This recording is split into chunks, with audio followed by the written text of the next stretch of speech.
దమ్ముంటే బాన్సువాడ అభివృద్ధి కోసం నిధులు తీసుకురావాలని ఎమ్మెల్యే పోచారం శ్రీనివాస్ రెడ్డికి బీజేపీ నేత కోనేరు శశాంక్ సవాల్ విసిరారు.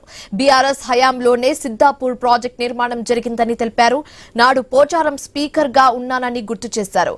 ఇప్పుడు అభివృద్ధి అని కుంటిసాకులు చెప్పి కాంగ్రెస్ లో చేరారని విమర్శించారు. పోచారం ప్రజలను మభ్యపెట్టే ప్రయత్నం చేస్తున్నారని ఆరోపించారు. రాజకీయ స్వార్థం కోసమే కాంగ్రెస్ లో చేరారని విమర్శించారు. ఈ విషయాలన్నీ ప్రజలు గమనిస్తున్నారని శశాంక్ చెప్పారు. సిద్దాపూర్ రిజర్వాయర్ మీద మాట్లాడటం జరిగింది.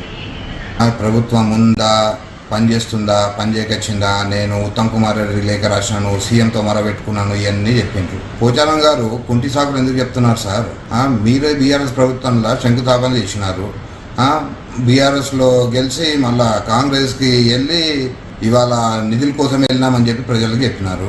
ఇప్పుడు వచ్చేయమంటున్నారు, మా కాంగ్రెస్ గవర్నమెంట్లో నిధులు రావట్లేదు, సీఎంకి లేఖ రాసినా అంటారు, ఉత్తమ్ కుమార్ రెడ్డికి లేఖ రాసినా అంటారు. మరి ప్రజలు మిమ్మల్ని ఏమని నమ్ముతారు సార్? ఇంకా తెలంగాణ స్పీకర్ గారు ఏమంటారు, లేదు మా కాంగ్రెస్ లేడైనా బీఆర్ఎస్లోనే ఉన్నాడు అంటారు. మరి కొట్లాడండి సార్, గవర్నమెంట్తో కొట్లాడి బాన్సువాడకి నిధులు తండ్రి సార్. సిద్దాపూర్ రిజర్వాయర్ ప్రాజెక్ట్ని కంప్లీట్ చేయండి సార్. మీరే హామీ ఇచ్చినారు కదా ప్రజలకి కంప్లీట్ చేస్తామని చెప్పి.